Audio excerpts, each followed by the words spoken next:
నమస్తే, welcome to special debate. Telugu పంచాంగం ప్రకారం వైశాఖ మాసం చివరిలో వచ్చే రోహిణి కార్తెలో ఎండలకి రోళ్లు కూడా పగులుతాయని సామెతుంది. రోహిణి కార్తె పూర్తి కాగానే తొలకరి చినుకులని మోసుకొచ్చింది మృగశిర కార్తె. ఇవాల్టి నుంచి మృగశిర కార్తె ప్రారంభమైంది. ఈ సందర్భంగా అసలు మృగశిర కార్తెకి చేప మందుకు సంబంధం ఏంటి? ఈ రోజున చేపలు ఎందుకు తినాలి? ఇదొక ఆసక్తికరమైన అంశం. మృగశిర కార్తె ప్రారంభమైన రోజు ప్రతి ఇంట్లో చేపలు తినే ఆనవాయితీ వెనక ఓ ఆరోగ్య రహస్యం దాగుంది. సూర్యుడు మృగశిర నక్షత్రంలోకి ప్రవేశించి నాటి నుంచి నైరుతి ఋతుపవనాలు వస్తాయి. ఒక్కసారిగా చల్లబడటం, వాతావరణంలో అనేక మార్పులు చోటు చేసుకునే ఈ సమయంలో వ్యాధుల భయం కూడా పొంచి ఉంటుంది. అనేక రకాల చెడు సూక్ష్మ క్రిములు ఉత్పత్తి అవుతాయి. సో శరీరంలో రోగ నిరోధక శక్తి తగ్గి జ్వరం, దగ్గు, శ్వాస సంబంధిత వ్యాధులు వస్తాయి. మృగశిర కార్తెలో చేపలు తినటం వల్ల అనారోగ్య సమస్యల నుంచి కాపాడుకోవచ్చని నిపుణులు అంటున్నారు. అందుకే ప్రతి ఏటా ఆస్తమా రోగులకిచ్చే చేప ప్రసాదంలో మందుని బతికున్న చేపలో పెట్టి మింగిస్తుంటారు. అయితే ఈ చేప ప్రసాదంకి సంబంధించి, అలాగే ఈ రోజు చేపల్ని ఎందుకు తినాలి అనే అంశాలకు సంబంధించి కూడా డాక్టర్స్ ఏం చెప్తున్నారు అనే విషయాలకు సంబంధించి మాట్లాడదాం. మనతో పాటు వ్యాకరణ నాగేశ్వరరావు గారు, పల్మనాలజిస్ట్ జాయిన్ అయ్యారు. అలాగే డాక్టర్ శిరీష గారు, న్యూట్రిషనిస్ట్, వారితో కూడా మాట్లాడదాం. ఇరువురికి కూడా నమస్తే అండి. నమస్తే అండి. ముందుగా వ్యాకరణ నాగేశ్వరరావు గారు, ఈ రోజు క్లియర్ గా ఉంది sir me voice. am I audible to you? Yes madam. Okay. So sir, ఈ రోజు మృగశిర కార్తె, చాలా మంది చేప ప్రసాదం కోసం వెళ్తూ ఉంటారు. బతిన బ్రదర్స్ కూడా ప్రతి ఏటా అందిస్తూ ఉంటారు. ఇది అందరికీ తెలిసిందే. అయితే ఈ చేప ప్రసాదం తీసుకోవటం వల్ల కలిగే లాభం ఏంటి? అంటే ఒకటి, ఉపశమనం లభిస్తుందా, లేదంటే పూర్తిగా తగ్గిస్తుందా, లేదా కంట్రోల్లో ఉంటుందా ఆస్తమా అనేది?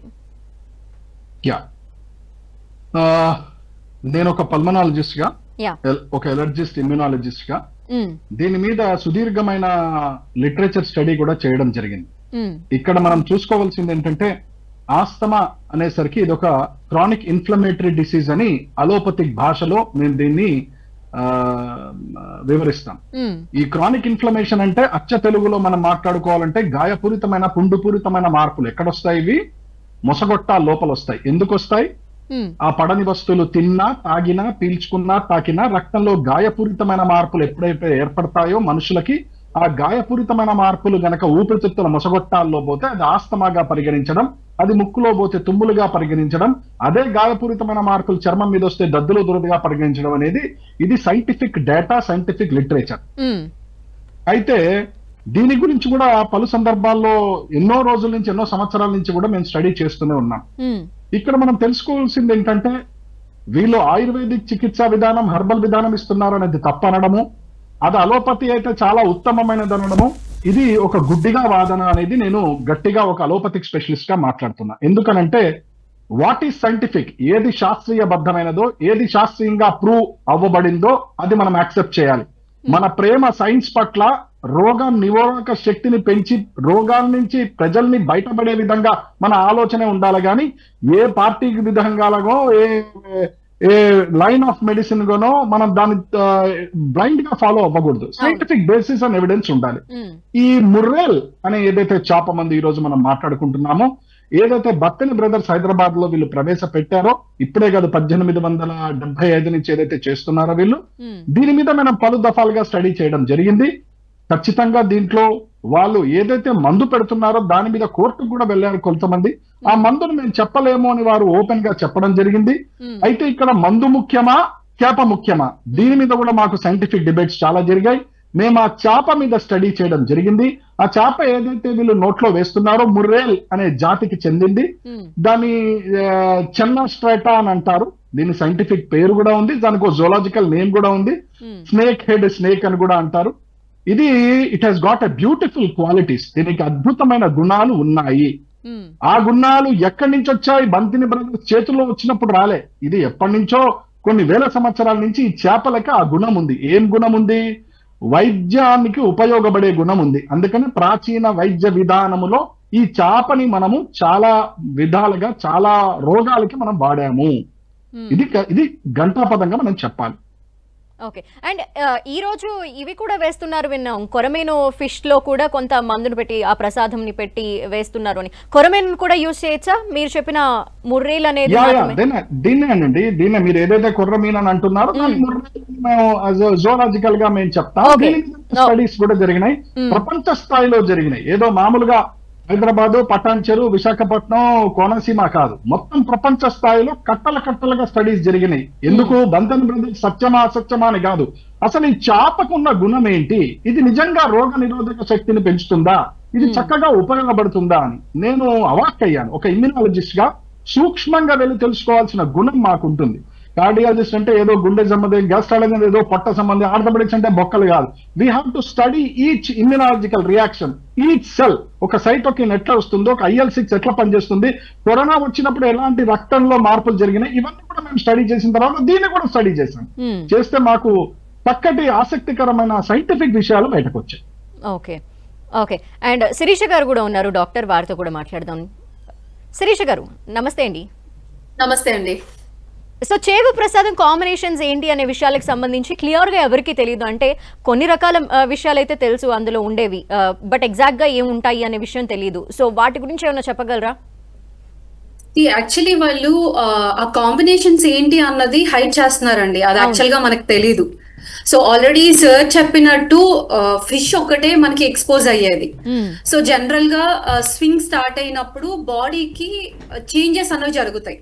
అంటే బాడీ మెటబాలిజం లో గానీ, అంటే సీజన్ మనకి చేంజ్ అవుతూ ఉంటది. లైక్ ఇప్పుడు సమ్మర్ నుంచి వింటర్ రెయినీ సీజన్ కి మనం షిఫ్ట్ అవుతాం కదా. సో ఈ సీజన్ లో బాడీలో చాలా చేంజెస్ అనేవి జరుగుతూ ఉంటాయి. సో దాన్ని బేస్ చేసుకొని మనం డైటరీ ఇంటర్వెన్షన్స్ అన్ని జనరల్ గా చేస్తాం. బట్ ఈ చేప మందు వచ్చేసరికి ఏమవుతుందంటే సార్ చెప్పినట్టు ఫిష్ అన్నది it's have lots of scientific evidence based ఉన్నది. బట్ ఆ లోపల పెడుతున్న అంటే ఆ ఫిష్ కి ఉన్న గుణం ఏంటంటే it gives you more of a healthy nutrients, అంటే ఇమ్యూనిటీని పెంచే స్టేజ్ లో ఉంటుంది అన్నమాట ఆ ఫిష్. ఈవెన్ కొరమీన్ గానీ సార్ చెప్తున్న కొరమీన్ కి ఏంటంటే ఎక్కువ ఇమ్యూనిటీని పెంచగలిగే కెపాసిటీ ఉంటది అన్నమాట. సో దాని వలన కొంతవరకు అది వర్క్ చేస్తోంది. అండ్ దాంట్లో వాళ్ళు యూజ్ చేసే మెడికేషన్స్ హర్బ్స్ అన్నవి మనకి యాక్చువల్ గా అది రివీల్ చేయట్లేదు వాళ్ళు. అది మేబీ తర్వాత ఇష్యూస్ అవుతుందన్న ఉద్దేశంతోనో, లేకపోతే అన్ఆథరైజ్డ్ అయ్యే ఛాన్సెస్ ఎక్కువ ఉంటాయన్న ఉద్దేశంతో వాళ్ళు యాక్చువల్ గా ఎక్స్పోజ్ చేయట్లేదని. బేసిక్ ఇంగ్రీడియంట్స్ ని కూడా డిస్ప్లే చేయరా వాళ్ళు? లేదండి, చేయట్లేదు. సో దాన్ని ఆ ఇంగ్రీడియంట్స్ ని పెట్టి వాళ్ళు స్పెసిఫిక్ గా ఒక మెడికేషన్ చేసి చేపలో పెట్టి వాళ్ళు అంటే యాజ్ అ మెడికేషన్ కింద ఇస్తున్నారు వాళ్ళు. Okay okay. We have doctor Suresh గారు, ఆయుర్వేదిక్ డాక్టర్, అలాగే రిటైర్డ్ చీఫ్ సూపరింటెండెంట్. సో వారితో కూడా మాట్లాడదాం. Hello sir. సో నేను వ్యాకరణ నాగేశ్వరరావు గారిని కూడా ఇదే క్వశ్చన్ అడిగాను, మిమ్మల్ని కూడా ఇదే అడుగుతున్నాను. చేప ప్రసాదం అనేది ఇస్తూ ఉంటారు ఈ రోజు, అంటే మృగశిర కార్తె రోజు.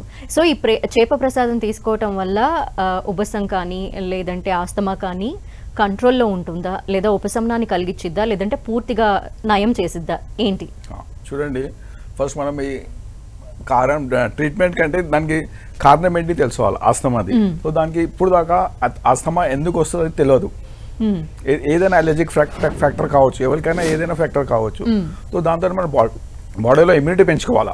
సో ఇప్పుడు ఏమంటే మన ఆయుర్వేదిక్ ప్రకారము ఈ కార్తీక మాసంలో 8 days, మళ్ళీ మృగక్షీరాలు వచ్చే 8 days, ఇవి మొత్తం 16 days అని చెప్తారు. దీన్ని యమధనుష్ట చెప్తారు. యమధనుష్ట అంటే యమ అంటే యముడు, ధనుష్ట అంటే టూత్. అంటే ఈ 15 రోజులు సీజనల్ వేరియేషన్ అయినప్పుడు ఎన్నో జబ్బులు వస్తూ ఉంటాయి మనకు. సో ఈ 15 days మనం చాలా జాగ్రత్తగా ఉండాలి. ఈ 15 days మనం అపత్యం అంటే ఏదైనా సీజన్ చేంజ్ అవుతుంది. ఎందుకంటే మనం ఒక్క ఋతువు నుండి రెండో ఋతువులకి పోతున్నాం. సో మన డైటిక్ హ్యాబిట్, సీజనల్ హ్యాబిట్ అన్ని చేంజ్ చేస్తూ పోవాలా. అది మనం చేయకపోతే నెక్స్ట్ సీజన్లో వచ్చే జబ్బులు మనకు చాలా వచ్చే అవకాశం ఉంటుంది. సో ఆయుర్వేదిక్ ప్రకారం ఏమంటే తమక్ శ్వాస, దీన్ని ఆస్తమాన్ని మేము ఆయుర్వేదంలో తమక్ శ్వాస చెప్తాం. సో దాని చికిత్సా సూత్రం ఏమిటంటే తమకేతు విరేచనం. సో తమక్ శ్వాసంలో మేము అంటే విరేచనం చేస్తాం. సో అది ప్రివెన్షన్ అండ్ క్యూరేటివ్ అని చెప్తాం మనం.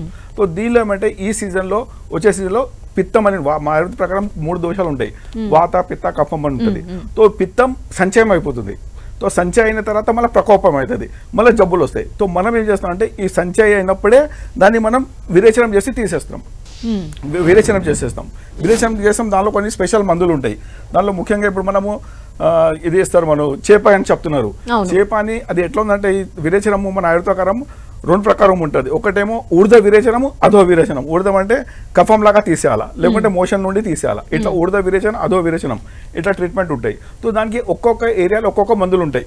ఇప్పుడు మనం ఏమనుకుంటున్నాం అంటే మన హైదరాబాద్ ఫిష్ మెడిసిన్ చాలా పాపులర్ ఉన్నది, అట్లా ఏం లేదు. ఇండియా మొత్తం ఉన్నది ఈ కాన్సెప్ట్. ఫర్ ఎగ్జాంపుల్ ఇది మనము తెలంగాణ, ఆంధ్రాలో ఇక్కడ చూంటే ఫిష్ అని చెప్తాం, ఫిష్ మెడిసిన్. ఇప్పుడు చాలా మంది ఏమంటారు ఫిష్ తినరు. సో వాళ్ళు ఏమంటే ట్రెడిషనల్ గా థౌజండ్స్ ఆఫ్ ఇయర్స్ గా వాళ్ళు ఏం చేస్తారు అంటే హింగువా బెల్లం తీసుకుంటారు. హింగువా బెల్లం తీసుకుంటారు ఎందుకంటే సీజన్ చేంజెస్ లో అది కఫ నిసారంగా పనిచేస్తుంది, ఇంకా విరేచనం అయిపోతుంది. అదే మీరు కొంచెం పైన పోండి, కొంచెం పైన పోతే వాళ్ళు ఏం చేస్తారు అంటే జిల్లడు చెట్టు ఉంటుంది చూడండి, జిల్లడు చెట్టుది వేర్లు దాన్ని బెల్లంలో కలిపి తీసుకుంటారు. ఇది మనం సెంట్రల్ ఇండియా పైన పోతే. మళ్ళీ ఇంకా మీరు పైన పోండి, ఇంకా కాశ్మీర్ ఆ సైడ్ పోయినాం కదా, వాళ్ళు ఏం చేస్తున్నారంటే అదే టైంలో కర్పూరం తీసుకుంటారు. ఇది సీజన్ చేంజ్, ఎందుకంటే ఇది ప్రతి మన భారతదేశం టోపోగ్రఫీ చాలా పెద్దగా ఉన్నది. సో ప్రతి 12 days కి ఆ చేంజ్ అవుతుంది నక్షత్రము.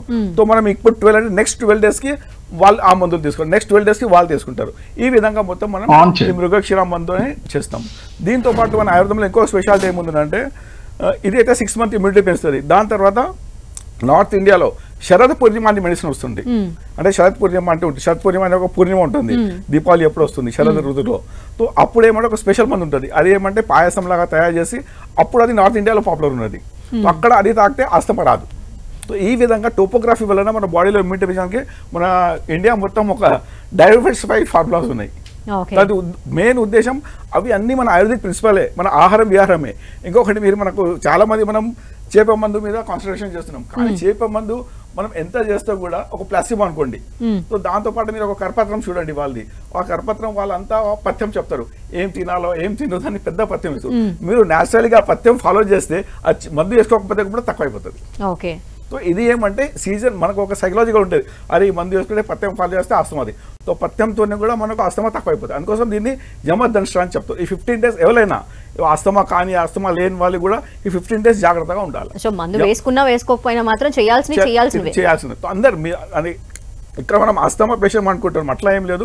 నార్మల్ మనిషి కూడా, ఇది మన ఆయుర్వేదంలో ఋతుచర్య అని ఉంటుంది, దినచర్య అని ఉంటుంది. సో ఋతుచర్యలో ఈ 15 days చాలా ఉంటుంది. యమదంష్ట్ర మీరు పేరే చూడండి. ఇంకొకటి మోడర్న్ ప్రకారం కూడా ఏముంటుందంటే ఈ 15 days మన చలికాలంలో వర్షాకాలం వచ్చే 15 days అవి యమదంష్ట్ర ఉంటుంది. ఆ 15 days లోనే మాక్సిమం డెత్స్ అవుతుంది. సో ఇది మన సైంటిఫిక్ గా ఇంకా రీసెర్చ్ చేయాలి. ఇది మా ఆయుర్వేదిక్ ప్రకారం మేము చెప్పొచ్చు, కానీ ప్రతి దానికి మనం మోడర్న్ గా లింక్ చేసి చెప్పాలంటే మాకు కాదు. ఇంకొకటి దీని మీద మన డిపార్ట్మెంట్ ఆఫ్ ఆయుష్ కాదు, మేము స్టూడెంట్గా ఉన్నప్పుడు దాని మీద పెద్ద రీసెర్చ్ జరిగింది. అప్పుడు చాలా ఈ హేతువాదులు చాలా దానికి వ్యతిరేకం చేస్తున్నారు.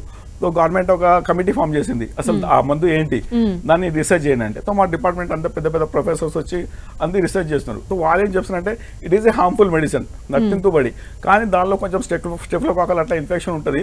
కానీ అది పెద్ద మనం రోజు తినే ఆహారంలో ఎంతో మన స్టెఫ్లోకాకల్ పోతుంది, దాంతో పెద్ద లైఫ్ థ్రెటనింగ్ ఏం ఉండదు. అందుకోసం వాళ్ళు ఏం చెప్పినారంటే కొంచెం డిఫెన్సివ్గా పోయి ఇది it not's a medicine, it should be called as prasadam. అది మా డిపార్ట్మెంట్ ఆఫ్ ఆయుష్ ఒక లెటర్ ఇచ్చింది. సో ఈ విధంగా దాదాపు 10-15 years మేము చదివినప్పుడు అప్పుడు ఇట్స్ నాట్ ఎ ప్రసాదం, ఎందుకంటే ప్రసాదం ఇస్ నథింగ్ బట్ ఫేత్. ఇప్పుడు మనం తిరుపతి లడ్డు వస్తుంది, మనం ఇట్లా మొక్కని తింటున్నాం. సో ఇది కూడా అది ఫేత్ హీలింగ్. చాలా వరకు మన ఫేత్ తోనే కూడా ఎన్నో జబ్బులు తక్కువ అవుతుంది. రైట్. ఓకే, మృగశిర కార్తె రోజు ఈ చేప ప్రసాదం అనేది ఓకే పక్కన పెడితే చేపలు తింటే కూడా మంచిదని చెప్తున్నారు కొంతమంది. సో దీనికి సంబంధించి కూడా మాట్లాడదాం. సో వ్యాకరణ నాగేశ్వర గారు సార్ వినిపిస్తుందా? ఎస్. ఇప్పుడు ఆస్తమా ఉన్నా లేకపోయినా అంటే మనం చేప ప్రసాదం వేసుకున్నా వేసుకోకపోయినా ఈ సీజన్ లో పర్టికులర్లీ మృగశిర కార్తె టైంలో ఈ 2 రోజులు అనుకోండి, వీటిలో చేపని కూడా తింటే మంచిది అని చెప్తూ ఉన్నారు. ఎందుకు అంటే చేపను తినడం వల్ల ఒమేగా ఫ్యాటీ యాసిడ్స్, దానివల్ల గుండెకు మంచిది, కళ్ళకు మంచిది, ఇలా రకరకాలు వింటూ ఉంటాం. కానీ ఈ రోజుల్లో పర్టికులర్ గా తినడం అనేది ఎందుకు పాపులర్ అయిందంటారు? దీనివల్ల ఏమైనా సైంటిఫిక్ గా ఏమైనా ఉన్నాయా రీజన్స్? డెఫినెట్ గా అండి. ఇప్పటి వరకు ఇద్దరు సబ్జెక్ట్ మ్యాటర్ ఎక్స్పర్ట్ మాట్లాడిన విధంగా there is always a risk when there is a change of a climate. అందుట్లో మనం ఇప్పుడు చూస్తున్నాము అడ్డదిడ్డంగా చెట్లు వేల చెట్లు నరకడము, తద్వారా ఏం చేయాలో అర్థం తెలుసుకోలేకపోవడము, తద్వారా పెద్ద పెద్ద పట్టణాలు సృష్టించామని చెప్పడము, తద్వారా ఎండలు విపరీతంగా మారడము, తద్వారా ఓజోన్ పొర దెబ్బతినడము, తద్వారా గ్లోబల్ వార్మింగ్ కావడం, ఇదన్నీ కథలు కాదు, ఇది సత్యాలు. సో వీటి వల్ల ప్రభావం ఎవరికి ఉంటుంది? ప్రతి జీవరాశి మీద ఉంటుంది. అతి కీలకంగా మానవుడి మీద ఉంటుంది. ఎలా ఉంటుంది? Hormonal changes, chemical changes, cellular changes, recovery changes, healing changes, ఇవన్నీ కూడా ఎన్వైరన్మెంటల్ ఫ్యాక్టర్స్ వీటి మీద పడుతుంది. చిన్న ఉదాహరణ చెప్తాను, చిన్న ఉదాహరణ. చెప్పండి. ఇంత మార్పు వస్తే, క్లైమేట్ లో మార్పు వస్తుంది కదా, దాని వల్ల ప్రజలకి నిజంగా ప్రభావం ఉంటుందా? ఉత్తగా మాట్లాడుతున్నామా అంటే, as a pulmonologist, allergist and immunologist, మేము ఎలర్జీ స్కిన్ టెస్టింగ్ చేస్తాం రకరకాల ఎలర్జీలు ఐడెంటిఫై చేయడానికి. ఈ వాతావరణంలో పోలన్స్ విపరీతంగా విజృంభిస్తాయి. అంటే ఏ టైంలో అయితే వానలు పడాలో ఆ టైంలో వానలు పడకపోవడం వల్ల, ఎండ ఉండాలో అంత ఎండ ఉండకుండా పెద్దగా తీవ్రంగా ఎండ రావడం వల్ల పోలన్స్ లక్షల్లో గాల్లో తేలుతాయి. లక్షల్లో గాలిలో పోతే ఒక్కొక్క పోలన్ దాదాపుగా 150 నుంచి 200 కిలోమీటర్లు పోలన్ ట్రావెల్ చేస్తుంది. పోలన్ అంటే పుప్పడి. ఏ పువ్వు గురించి మీరు మాట్లాడినా దాంట్లో పుప్పడి ఉంటుంది, ఏ చెట్టు గురించి మాట్లాడినా దాంట్లో పుప్పడి, పోలినేషన్ అనేది ఉంటుంది. సో ఈ పోలినేషన్ గురించి ఇప్పుడు ఎందుకు ప్రస్తావిస్తున్నాం? ఆ పోలన్ లో ఎలర్జీ గుణాలు ఉంటాయి కాబట్టి, దాంట్లో ఒక ప్రోటీన్ ఎలర్జీని పెంపొందిస్తుంది కాబట్టి, ఈ అకాల వర్షాలు గాని, అకాల ఎండలు గాని, సార్ ఇప్పుడు ముగిసిరా కార్తీక వచ్చింది కాబట్టి మనం అంటున్నాం, కానీ నిన్న మనం చూసాం భీకర వానలు 15 రోజులు 20 రోజుల క్రితం. అది సమ్మర్, అది పీక్ టైం సమ్మర్, అది మనకి ఎండ రావాలి, భూమి వేడి అవ్వాలి. అలా కాకుండా ఎన్వైరన్మెంటల్ క్లైమేట్ చేంజ్ రాగం, నిన్న మనం చూసాము ప్రపంచ ఎన్వైరన్మెంటల్ డే, చక్కగా ఫోటోలు దిగిన మంత్రివర్యులందరూ. ఉపయోగం లేదు. గ్రౌండ్ అదే విషయం ఇప్పుడు మనం ప్రస్తావిస్తున్నాం. ఇలాంటి మార్పు సడన్ గా ఎప్పుడెప్పుడైతే మానవ శరీరం మీద పడుతుందో వ్యాధి నిరోధక శక్తి క్షీణిస్తుంది. ఎప్పుడెప్పుడైతే వ్యాధి నిరోధక శక్తి క్షీణిస్తుందో రోగాలు విపరీతంగా పెట్టరేగే అవకాశం ఉంటుంది. నాకు వస్తుందా పర్సనల్ గా అడిగారు అనుకోండి, అది మనం చెప్పలేం. వ్యాధి నిరోధక శక్తి ఎట్లాంటిదంటే, మీ ఆధార్ కార్డ్ నెంబర్ వేరే, నా ఆధార్ కార్డ్ నెంబర్ వేరే, కానీ ఆధార్ కార్డులు అందరికీ ఉంటాయి. అలాగా మీ ఇమ్యూనిటీ ఎలా ఉంటుందో, నా ఇమ్యూనిటీ ఎలా ఉంటుందో, రోగం లోపలికి వెళ్ళిన తర్వాత నేను ఎన్ని రోజుల్లో రెస్పాండ్ అవుతానో, మీరు ఎన్ని రోజుల్లో రెస్పాండ్ అవుతారో తెలియడం కష్టం. అయితే ఇప్పుడు ఈ ఇమ్యూనిటీకి మనం మృగశిర కార్తె రోజు చేప తినడానికి ఏదైనా సంబంధం ఉందా? చాలా అద్భుతమైన సంబంధం ఉందండి. మీ చేప గురించి మనం ప్రస్తావించాం కాబట్టి, ఈ చర్చ చేప గురించి మాట్లాడుతున్నాం కాబట్టి, అది కూడా భక్తిని బ్రదర్స్ వేస్తున్న ఈ మూరేల్ అనే చేప గురించి మాట్లాడుతున్నాం కాబట్టి, ఒక ఇమ్యూనాలజిస్ట్ గా, ఒక రిజిస్టర్డ్ స్టడీగా, double blind randomised placebo control స్టడీగా ప్రచురించబడ్డ విధాలు. ఒక్క చేప మంది ఆస్తమా అంటున్నాం కాదండి, డర్మటైటిస్ కి, పెయిన్ మేనేజ్మెంట్ కి, ఎన్నో రకాలైన జబ్బులకి ఇది ఉపయోగపడుతుంది. ఇది ఉపయోగపడుతుంది అంటే బంది చేసి నోట్లో కుక్కేది అన్నట్లే. వీళ్ళు చెప్పిన చేప ఏదైతే ఉందో దానికి ఉన్న గుణగణాలు అంతర్జాతీయ స్థాయిలో, ప్రపంచ స్థాయిలో అద్భుతమైనవి. చిన్న ఉదాహరణ చెప్తానండి. ఎలర్జిక్ రైనైటిస్ అని అంటాం, అంటే ముక్కులో విపరీతమైన తుమ్ములు రావడం, ముక్కు బ్లాక్ అవ్వడం, తద్వారా ముక్కులో ఆపరేషన్ చేయించుకొని గడ్డలు తీసేయడం, ఇది జరిగేది. కానీ ఇలాంటి దీని మీద ఒక స్టడీ జరిగింది 2018లో అనుకుంటా, అంతర్జాతీయ పబ్లిష్ అయిన స్టడీస్ ఇవన్నీ. దాంట్లో ఏమన్నారు, 3 క్యారెక్టర్స్ చూశారు. సిరం ఐజీఈ ఏ గుణాన్ని అయితే ఎలర్జీ పెంటరేగుతుందని చెప్తుందో, ఏ టెస్ట్ అయితే ఎలర్జీలు పెరుగుతాయని చెప్తారో, ఆ సిరం ఐజీ ఇలాంటి ఉత్పత్తులు, ఈ చేప ద్వారా వచ్చిన ఉత్పత్తులు తినడం వల్ల చక్కగా సిరమైజీ తగ్గుతుంది. సిరమైజీ తగ్గంగానే ఎలర్జీలు తగ్గుతాయి. ఇంటర్లూకిన్ 6 కూడా మంచి నార్మల్ లెవెల్లో ఉంటుంది. ఇవన్నీ కూడా ఇమ్యూనాలజికల్ బేసిస్ మాట్లాడుతున్నాం. నాకు నచ్చింది, నాకు నచ్చలేదు, ఇది కాదు, సైంటిఫిక్ బేసిస్ లో. మేము అందుకనే ఎప్పుడూ అంటాం, ఇది మంచిది చెడు అనే లోపల ఫస్ట్ మీరు దీని మీద ప్రపంచ స్థాయి అధ్యయనం చేయండి. మీడియా వాళ్ళు ఎట్లా రిపోర్ట్ చేస్తున్నారు, అందరూ రిపోర్ట్ చేస్తలేరు. ఎవరు ఏం చేయాలి అది చేయాలి. మంత్రివర్యులు ఏం చేయాలి, దీని మీద అధ్యయనం కోసం 100 కోట్లు పెట్టండి, అధ్యయనం కోసం చేయించండి. ఏమండి, ఈ రోజు చేపలు తినడం అనేది మంచి విషయమే అంటారు, దాని వల్ల ఇమ్యూనిటీ కూడా పెరిగే ఛాన్సెస్ ఉంటాయి. చేపకున్న గుణం మంచిది అని ఖచ్చితంగా. ఓకే. అండ్ శిరీష గారు, ఆస్తమా పేషెంట్స్ ఈ రోజు పర్టికులర్ గా ఒక రోజు మందు తీసుకుంటారు, మళ్ళీ వచ్చే సంవత్సరం కూడా మందు తీసుకోవడం లాంటివి చూస్తూ ఉంటాం. అంటే ఈ రోజు తీసుకున్నాము, అట్ ది సేమ్ టైం వాళ్ళు నెక్స్ట్ కంటిన్యూ అయ్యే ఈ సంవత్సరం అంతా కూడా ఇన్హేలర్స్ కానీ, చిన్న చిన్న వాతావరణ మార్పులకు కానీ అవి తట్టుకోలేకపోవడం కానీ ఇవన్నీ కూడా జరుగుతూనే ఉంటాయి. అంటే ప్రసాదం తీసుకున్న తర్వాత కూడా ఇవన్నీ జరగటం అన్ని ఎలా చూడాలి? శిరీష గారు, మీ వాల్యూమ్ రావట్లేదు. I'm so sorry. ఇప్పుడు చెప్పండి.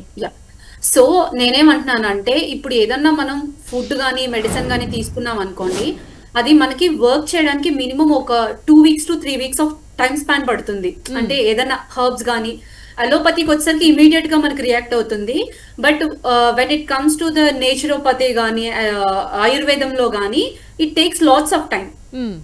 ఓకే, సో ఆ టైంలో కొంతవరకు వాళ్ళు పథ్యం చెప్తారు, లైక్ మిల్క్ ప్రొడక్ట్స్ ఆపండి, లేకపోతే టామరిండ్ అంటే పులుపు ఏమన్నా ఉన్నవి ఆపండి. సో ఇవన్నీ ఏంటి అని అంటే ఆస్థమాటిక్ పర్సన్ కి ఈ ఫుడ్ ఐటమ్స్ అన్ని కొన్ని యాక్చువల్ గా సూట్ అవ్వవు ఆ టైంలో.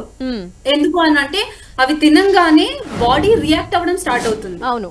సో అందుకని చెప్పి మెడిసిన్ ఇచ్చిన ఒక 3 weeks 4 weeks కొన్ని ఫుడ్ ఐటమ్స్ ఎక్స్క్లూడ్ చేయమని చెప్తారు. ఓకే, మెడిసిన్ సెటిల్ డౌన్ అవడానికి కూడా కొంత టైం పట్టొచ్చు అంటారు. ఎగ్జాక్ట్లీ. ఓకే, అంతేకాకుండా అది ఇయర్లీ వన్స్ 3 times తీసుకోవాలి కంటిన్యూస్ గా. నాకు తెలిసిన ఇన్ఫర్మేషన్ ప్రకారం ఇయర్లీ అంటే ఈ ఇయర్ తీసుకోవాలి, నెక్స్ట్ ఇయర్ తీసుకోవాలి, అండ్ నెక్స్ట్ అప్కమింగ్ ఇయర్ లో మొత్తం 3 years తీసుకోవాల్సి ఉంటుంది. ఆ 3 years లో కూడా వాళ్ళు సేమ్ ఇండివిజువల్ గా అదే టైం లో ఎగ్జాక్ట్ గా అదే టైం కి వచ్చి తీసుకోవాల్సి అవసరం ఉంటుంది. మిగతా రొటీన్ కూడా ఫాలో అవుతూ ఉండాలి. అది నాకు తెలిసి ఒక 45 days to 60 days వరకు they has to be some kind of exclusions ఉంటాయి. ఓకే, అండ్ సురేష్ గారు ఐటమ్స్ తినకూడదు. యా, మీరేమైనా యాడ్ చేయాలనుకుంటున్నారా? దీనిలో ఏం లేదు. ఇప్పుడు మేడం చెప్పినట్లు ఇది సింగిల్ డోస్ థెరపీ కాదండి. ఇప్పుడు మీరు అక్కడ పోతే కూడా వాళ్ళు మీకు ఒక 4-5 మాత్రలు ఇస్తారు. అది ప్రతి 12 days కి ఒక్కొక్క టాబ్లెట్ వేసుకోమంటున్నారు. సో దాంతో ఏమంటే కఫం ఎక్కడ ఉంటుంది అక్కడ సబన్ అయిపోతుంది. ఇక నేను చెప్పిన తమ్మకేతు విరేచనం అంటే మోషన్ అయిపోతుంది. సో దాంతో కఫ దోషం పోతుంది. అది ఇమ్యూనిటీ పెంచడానికి సింగిల్ డోస్ తోనే అది తక్కువ కాదు, అది బాడీలో టైం పడుతుంది. మేడం చెప్పిన మన దోషాలని సంచయము, ప్రకోపము, ప్రశమనం అంటే మన ఆయుర్వేదంలో ప్రిన్సిపల్స్ ఉన్నాయి. సో దోషాలకి పెరిగేదానికి ఒక టైం ఉంటుంది, శమనానికి మళ్ళీ జబ్బు వచ్చడానికి టైం ఉంటుంది. దాన్ని క్రియాకాలం అని చెప్తారు. ఆ కాలం లోపల మందులు ఇచ్చేస్తే ఆ జబ్బు ఏమంటారు సివియారిటీలో రాదు. అట్లా దాన్ని మనం చెప్పొచ్చు. మీరు చెప్పినట్టు అది ప్రసాదమైన మందైనా ఏదైనా కూడా ఒక నమ్మకంతో వేసుకోవడం, అలాగే దీని వెనక కూడా కొన్ని ప్రయోజనాలు డెఫినెట్ గా మోడర్న్ లో కూడా మోడర్న్ సైన్స్ లో మనం చూస్తాము. కొన్ని రీసెర్చ్ చేస్తారు. వాళ్ళు రీసెర్చ్ చేసినప్పుడు ఒక ప్లాసిబో మందు అని ఇస్తారు పేషెంట్ కి, ఒకటేమో యాక్చువల్ మందు ఇస్తారు. పేషెంట్ కి డాక్టర్ కి ఎవరికి తెలియదు, డబుల్ బ్లైండ్ టెస్ట్ అని వస్తుంది. సో ఎవరికి ప్లాసిబో మందు ఇస్తే కూడా ఆయనకు తక్కువ అయిపోతుంది, అది 0 ఉంటుంది. సో ఇట్లా మనం డైరెక్ట్ మనము దీంతో అయిపోతుంది కాదు అని చెప్పలేము. దీని ఏమంటే పెద్ద ఎత్తున మనం రీసెర్చ్ చేయాలి. ప్రతిసారి వచ్చి మనం డిబేట్ చేసి దాన్ని ఖండించే అవసరం లేదు. దాని మీద ఒక మంచి ఉంటారులే వాళ్ళు రావాలి. ఇంతమంది 1000 మంది వస్తారు, దానిలో ఒక 500 మందిని తీసుకోండి, మీరు వాళ్ళని ఫాలో అప్ చేయండి. టెక్నాలజీ పెరిగింది, మీరు అందరిది వాట్సాప్ లో ఒక ట్యాబ్ లో అన్ని పేరు ప్రింట్ చేయండి. మళ్ళీ అనేది సివియారిటీ చూడండి, ఈ సంవత్సరంలో ఆయనకి ఎన్ని అటాక్స్ వచ్చినాయి, ముందుగా ఎన్ని అటాక్ వస్తుండే, ఇప్పుడు ఏ మందులో ఇట్లా 500 మంది మీద స్టడీ చేయాలి. మేము రీసెర్చ్ చేసినప్పుడు ఎండి చేసినప్పుడు 30 మందికే చేసిన. ఇప్పుడు నేను కూడా ఎండి ఆస్తమా చేసిన, భారంగి యోగానే మా ఆస్తమా ప్రోడక్ట్ నేను 30 మంది మీదనే రీసెర్చ్ చేసిన. కానీ మనం దాన్ని కండమ్ చేయొచ్చు, లేకుంటే దాన్ని యాక్సెప్ట్ చేయాలి. Exactly, thank you. పబ్లిక్ ని కన్ఫ్యూజన్ క్రియేట్ చేయొద్దు. అవును, నిజమే. థాంక్యూ సో మచ్ అండి, థాంక్యూ. అంటే ఈ రోజు చేప ప్రసాదం తీసుకోవటం వల్ల ఏంటి లాభం ఏంటి, లేదా నష్టం ఏమైనా ఉంటుందా, ఎన్నిసార్లు తీసుకోవాలి, ఈ చేప వల్ల ఏంటి యూజ్, ఇలాంటివన్నీ చాలా మందికి ఉండే డౌట్స్ అయినప్పటికీ కూడా వెళ్ళి తీసుకుంటూ ఉంటారు. సో క్లియర్ ఇన్ఫర్మేషన్ అయితే మీ ద్వారా వచ్చిందని నేను అనుకుంటున్నాను. థాంక్యూ సో మచ్ వ్యాకరణం నాగేశ్వరరావు గారు, అలాగే థాంక్యూ సో మచ్ శిరీష గారు, థాంక్యూ సో మచ్ సురేష గారు. సో ఇది వాళ్ళ స్పెషల్ డిబేట్. చూస్తూనే ఉండండి 10 TV.